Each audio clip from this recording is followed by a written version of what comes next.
Overtime!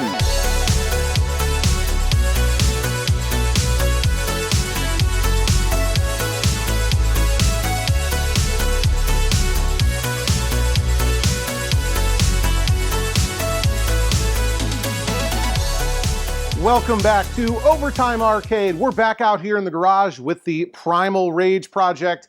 And not only do I have the marquee light working again, which it just needed a new starter. Look at this. I know the refresh rate is a bit off, but on this monitor, we've got no more interference pattern. Look at that. So if you saw the previous episode in this series where we're fixing up this Primal Rage, this Atari Primal Rage from 1994, in the last episode, I recapped the Neotech NT2515C monitor in this cabinet, which was working, but we did the cap kit as a bit of preventive maintenance. But when we finished that, we had some really nasty interference on the screen. Just didn't like it at all, couldn't live with that. This game is intended for my buddy Mark's public arcade that he's opening up soon in Winchester, Virginia at Back to the Media. And with, he's really, really excited about this, and we couldn't have it with all the interference going on. It looked terrible. And I kind of got stuck on that problem, and that's where we ended the previous episode. But with a little bit of help from Mike's Amateur Arcade Monitor Repair, in the comments section of that video, he had me try out a bunch of different things. And ultimately, we were able to get rid of the interference pattern. It now looks really, really nice and bright and crisp, and everything is awesome. And the way that I fixed it, back here, whoa, if the gimbal will cooperate with the angle I'm trying to shoot at, is in here in the cabinet. And it was kind of an easy fix, but was something that we had to sort of figure out with trial and error. Now, this is the distribution block. I think there's actually a couple. One of the distribution blocks for power in the cabinet right here. So power comes in, from the wall, from the power cord, and goes into this distribution block. It goes to the monitor, it goes to the power supply, it goes to the marquee light, and tried a bunch of different things. And ultimately, what did it was disconnecting the ground going to the monitor. So this green wire right here that's disconnected, it's now screwed directly into the sort of particle board wood underneath. It was connected right here to this other ground on the distribution block, and by removing that, the interference pattern went away. So I don't necessarily love the idea of running this game without the monitor frame grounded, but Mike said it's really no problem. He does it at all, so that should be good. And we've got a much better looking image now on the monitor. So with that, I'm going to call the monitor done, which means I'm going to turn off the game right here. I can go in and I love doing this, applying the sticker that I got from Peter at arcadepartsrepair.com, part of the cap kit, sort of signifying that this work was done and by who, especially with this game, not going to be staying in my collection. It's nice to be able to come in here and put my name on it for the work that I did. So this is probably a good spot right here. So there you go, Mark. You will always know who and when recapped this monitor. So I think I'm going to unplug the cabinet too. We can turn our attention really now to the cosmetics. I've got a reproduction art package from Galloping Ghost Reproductions. It's a complete art package, which means it's got a new marquee, a new bezel, a new control panel overlay, new side art for both sides of the cabinet. There's lower cabinet artwork down here. And there's actually artwork that's supposed to be on the sides. This side is totally missing, the sides of the control panel box. So like right here, there's another sticker. So we've got all that ready to go. The other thing I want to do is, and Mark and I really talked about this. He wants this game to really be a showcase piece in his arcade. So he wants it as nice as possible, and I'm fully on board with that. So I'm actually going, sort of an extra mile beyond what I would normally do if I was restoring this game for myself. So I like to do player's condition, restorations. I don't always go super crazy, making a museum quality piece, but we have an opportunity to do that with this Primal Rage, and this is a game that really is special for Mark, so we're gonna go the whole 9 yards here. So the way the artwork works on this cabinet, so this is a particle board cabinet, and there's actually vinyl, black vinyl, matte black vinyl that is applied directly to the particle board wood itself. And then there's side art decals that go on top of that. And we're actually going to go all the way down to bare wood here and replace the vinyl, the black vinyl. I've actually got that in this roll right here, leaning up against the one of my outruns in the Superman cabinet. And the reason we're going to replace the vinyl is there's a couple of spots here and there, and there's some worse ones in this where the vinyl has lifted off. And there's also some spots, I don't know if the camera's really going to show it, where there's a little bit of bubbling, a little bit of moisture, you know, got into the particle board. It kind of bubbled just a little bit. It's really not bad, but we're going to strip this down all the way to the bare particle board. We'll sand it a little bit. If we need to put any Bondo on it, we'll put some Bondo on it. And then we'll put, you know, we'll apply new vinyl, you know, to the sides and front and whatever of the cabinet, and then the new side art will go on top of that. And so what we have to do now is finish removing all of this artwork. The part that I think might be the most tricky is actually down here, the front kick panel of the cabinet. So we've got a coin door we need to remove, and also this speaker panel. Now there is, you know, speakers underneath the marquee, above the monitor. There's, I think, left and right channels there. And then this is actually a subwoofer, and it's got this metal panel over it, which we might actually want to repaint. Certainly clean it. It looks a little bit dingy, but I'm going to go ahead and remove the 6 screws holding this thing in.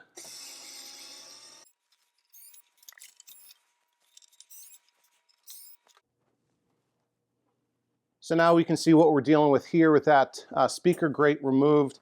I guess this is the subwoofer. It says Ultimate. I don't know if is that a brand name. I'm not an audiophile. Let me go ahead and pull the coin box out. It's got some odds and ends, bits and bobs to it in there. I need to disconnect and remove the coin door. So I guess I should probably open up the control panel box and take a better look at what's going on inside from the top.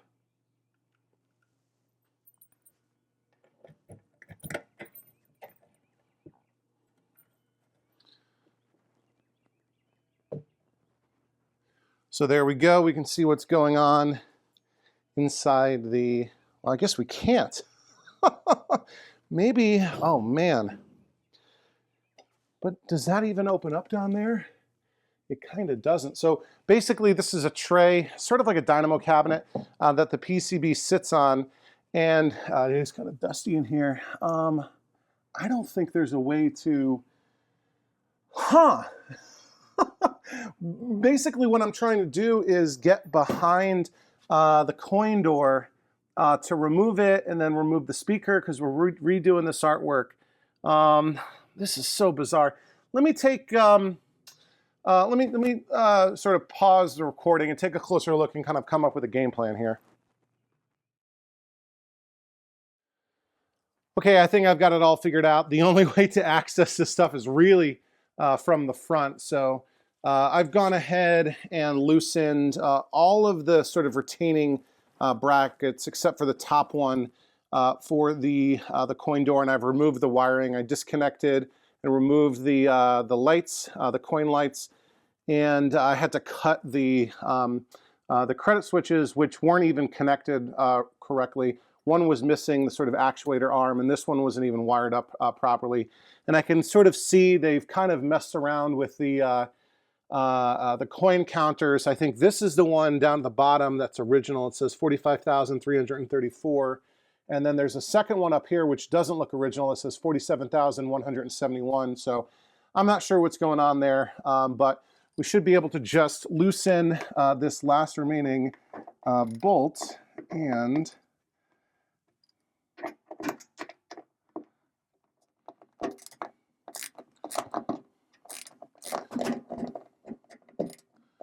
get it loose enough to the point where I can slide down the bracket, and there we go. This coin door should slide right out now. Should being the operative word. There we go. And yeah, there's some wiring holding in the, I think the original coin counter, but I believe we're free and clear now. Nope, we have a grounding strap. Oh man.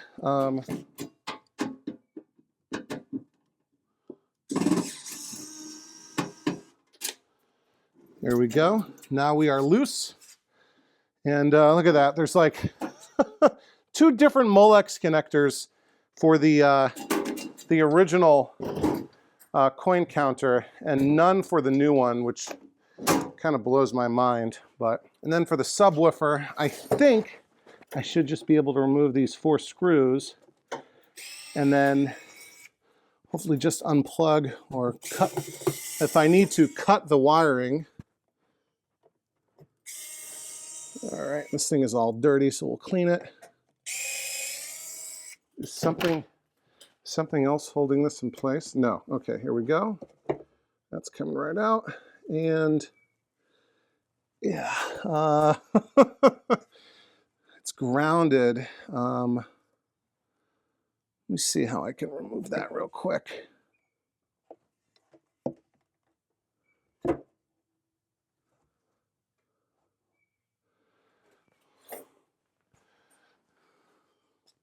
All right, there was a Molex for the subwoofer that I was able to disconnect, and they had to unscrew a cable tie, so this should come right out now, no problem.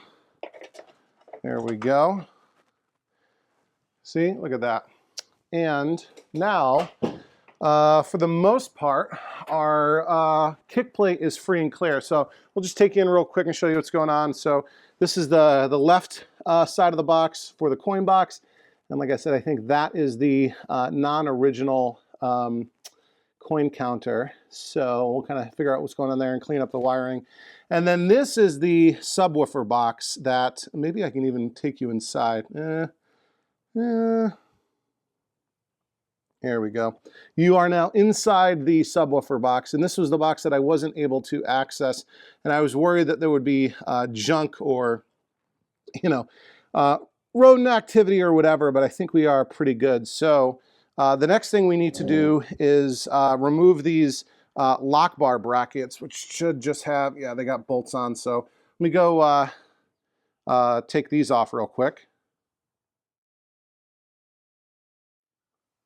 Okay, I got those lock bar brackets off pretty easily, just a few bolts. And I got a wooden dowel of the right diameter so we can plug those holes pretty easily. And I actually went ahead and took the control panel off. It's sitting over here. And I've got all of the joysticks and buttons and all that stuff here on the table. We'll get all that cleaned up before reinstalling it after we put the new CPO on the control panel. And I pulled the entire PCB tray out of the cabinet that's over there under that box for safekeeping on the workbench. And yeah, we're ready to continue rocking and rolling. I got the bezel off. So what I want to do now is remove all the old artwork. So on the sides, like I've been mentioning, there's a sticker and then vinyl underneath it. This sticker, the side art decal, should peel off relatively easily, and then I'll probably need to use the heat gun to take the vinyl underneath it off. The front kick plate is also a sticker on vinyl. This seems a lot thicker and a lot sturdier, so I don't know if Atari assumed the kick plate was going to get a lot more abuse, so this is going to have to be heat gun from the start. The thing that I'm kind of struggling with, though, is there are these wings, these little mini panels on the side of the control panel box, and these also have vinyl and a side art piece on them, which is fine. But the biggest issue is they have T-molding that kind of wraps around and also butts up against the T-molding on the main panel of the side of the cabinet. And for the life of me, I can't figure out how to get this piece off. So Clacks also came in a somewhat similar cabinet, but with Clacks, the control panel box like slid out the whole thing, not just a panel or a tray with the PCB, but the whole control panel box like slid out more like I guess a dynamo cabinet. But with Primal Rage, Atari in '94 was maybe not thinking so clearly anymore. So I've removed every single screw. Like you can see it on this side where I haven't removed the screws. There's all these screws holding this kind of bracing piece, and it goes back there too. And there's screws here and there's screws underneath.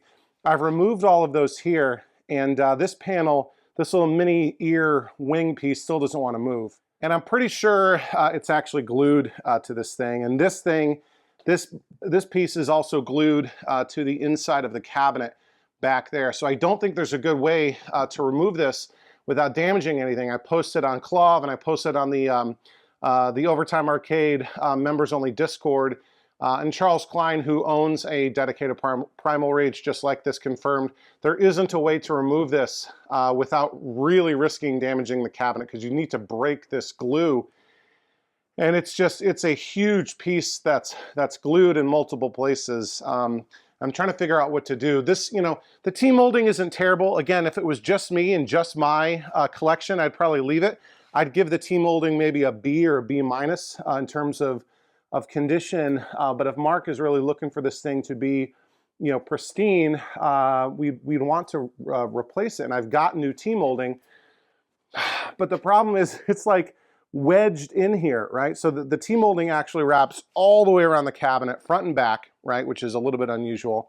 And then comes down here, and this piece butts right up against it, and it's got T-molding wrapping all the way around, and they're kind of squeezed together. So if I can't remove this piece, not only can I not apply T-molding all the way around it, I don't know how to get to the T-molding that's in there. You know, like there is a seam, it's gonna be really hard to see in the camera, the seam for the wraparound T-molding on the earpiece, there's a seam like right in here somewhere. It's very, very tight and well done. I was thinking like, can I like yank the T-molding out vertically and kind of unwedge it? But I really don't know. Do I kind of ignore the T-molding that's wedged in between here and kind of cut here and here, like as far down as I can go? But then there'll be sort of seams here and here. I don't know. I'm gonna have to consult a little bit more with Mark. Like you can see like light poking through. There's just no way to get this earpiece off. So I'm still trying to debate exactly what I do. Do I leave it as is, which won't necessarily look great? Do I just kind of make it as good as possible and, you know, kind of have some visible seams? Or do I, you know, attempt to take that earpiece off and really risk, I would say, pretty substantial damage to the cabinet? But I don't know. We're still waiting on Mark to kind of make a decision on that. But for now, I think I can go ahead and pull the rest of the side art off of the cabinet, which should be a pretty, a pretty satisfying, pretty easy, just, you know, peeling process. So let me get lined up here and framed it right. But here we go. Whoops, without knocking anything over. Let's go like this. Whoop, we're already ripping. Okay, I thought it was gonna all come off in one piece, maybe not. Like I said, this side art is relatively thin, and see it comes off pretty easily, except it wants to tear. So,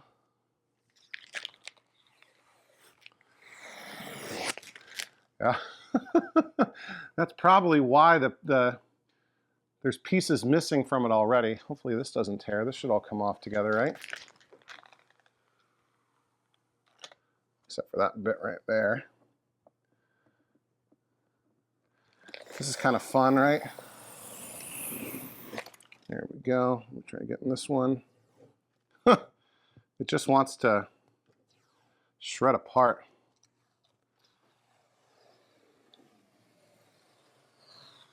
There we go. Okay. Now we're cooking.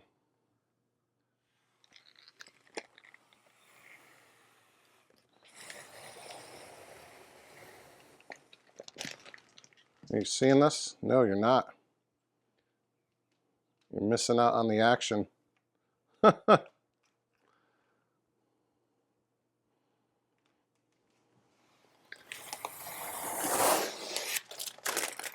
Crazy. But I mean, this is actually kind of fun, peeling off this old side art, except when it just wants to shred like that. My goodness.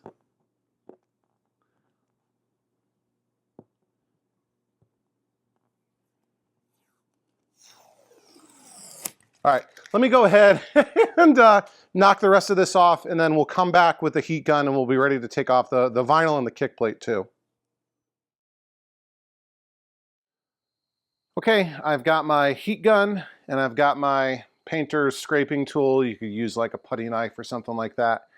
Basically, I'm going to apply heat and kind of soften up the vinyl. If you leave it on for a while, you'll even see it start to bubble up. This releases the adhesive and makes it a lot easier to work with. You can try to like grab an edge, or you can just sort of dive right in. That's probably what I'm gonna do right here. So you can dig right into it, and it just starts to give.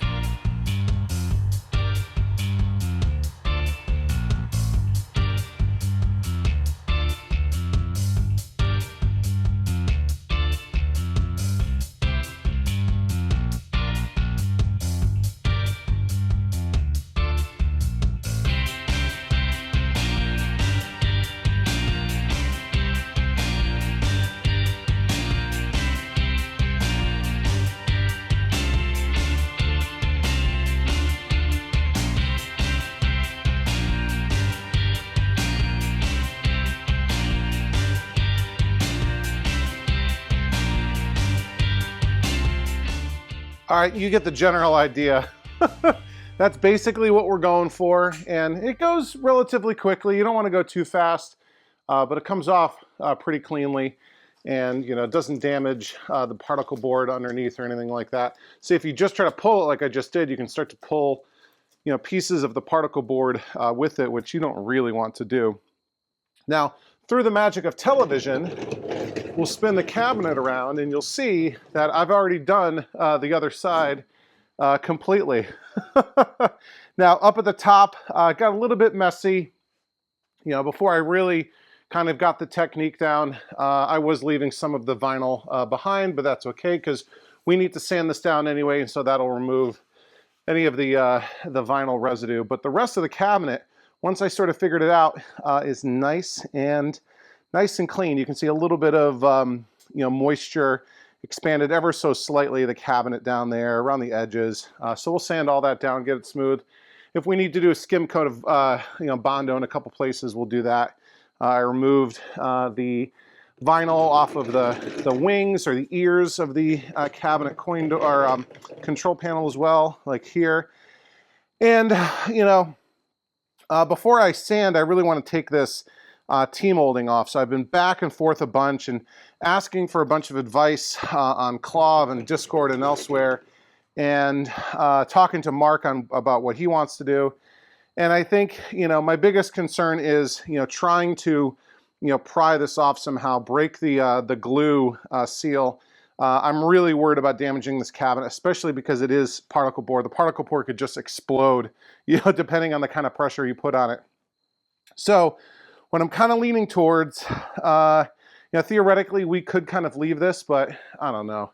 There's some places where this T-molding is not awesome. There's a scratch right here, really visible by the control panel. So I think what I'm going to try to do, and I was also talking to Dell from Dell's Arcade about this, is try to cut the T-molding, I got my gloves on, as flush as possible, like down in here, right? And that way we can remove all of the T-molding except for the part that's kind of wedged in between right here.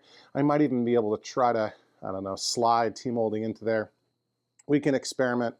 Sort of cut it here and cut it here, and then cut it up here on the edge and down here on the corner, and probably leave the T-molding that's squeezed in between here, and then just wrap it around the ears and the cabinet. So I think that's what I'm going to do. Let me go and finish removing the vinyl from this side, and then I'm going to try cutting that T-molding. I'm going to do that off camera because probably be a little bit stressful. I'll do it like an X-Acto knife or a razor blade or something, really get in there.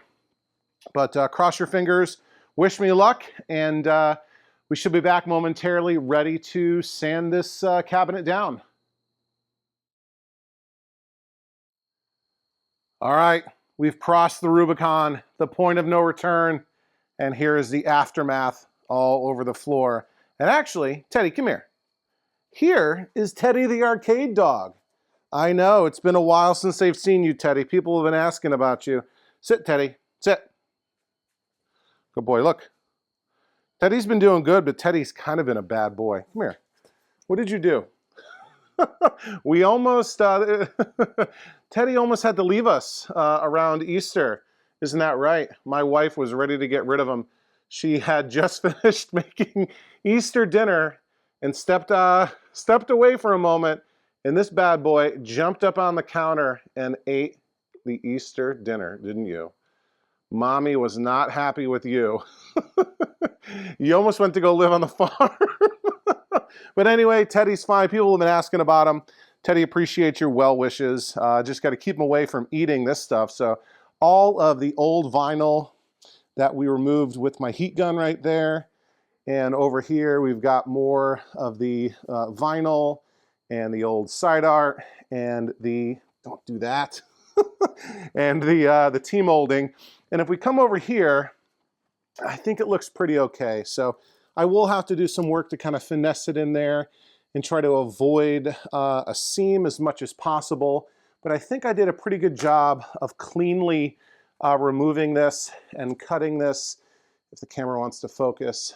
So people are going to have to look to find the seams above and below. I don't think there's any way to get this T-molding, the old T-molding out and get new, fresh T-molding in there without really risking damaging the cabinet by trying to, you know, split this glue. And it's just particle board, and the glue is much stronger than the particle board. Now, there were also some people on Clav that suggested, hey, why get rid of it at all? And I think I pointed out, you know, there were some, you know, quite a few nicks and things in the T-molding, and there was a good scratch on, you know, right on the side by the control panel. Another thing folks pointed out, now, like I'll let you kind of see for yourself. I've heard people say that the T-molding on Primal Rage is flat, right? You know, often T-molding is curved on, you know, famously on like Donkey Kong cabinets, Nintendo Donkey Kong cabinets, they used white flat T-molding. But when I was looking at the T-molding on the Primal Rage, it didn't seem particularly flat. And here's sort of a cross section if it'll focus. I mean, it's not a super pronounced curve, but it's definitely not what I would consider flat T-molding. And I have some over here, some new T-molding right here. I think this is from Arcade Shop.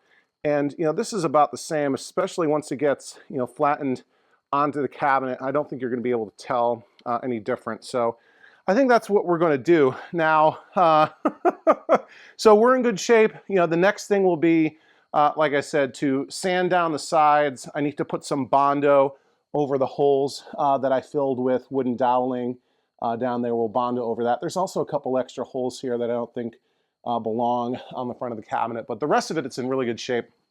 You know, we'll sand off the, oh, I'm out of breath from wrestling with Teddy, the vinyl residue that's here.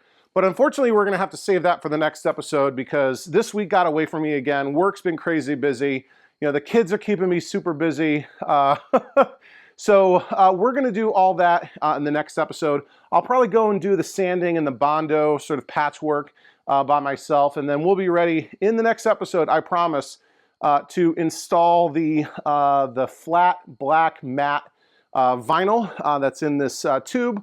We'll get the cabinet all covered up. I'll probably go ahead and remove, you've seen me do it enough times, the old control panel overlay from the metal control panel. And then in the next episode, we will install the entire new reproduction art package from Galloping Ghost Reproductions, which I'm really excited about. But like I said, it's the end of the week. It's Friday night. I got to get this video edited and uploaded for early access viewing by channel members tomorrow on Saturday, and then the public release on Sunday. I got a full day of stuff planned for Saturday, so this has to end. This video has to end now.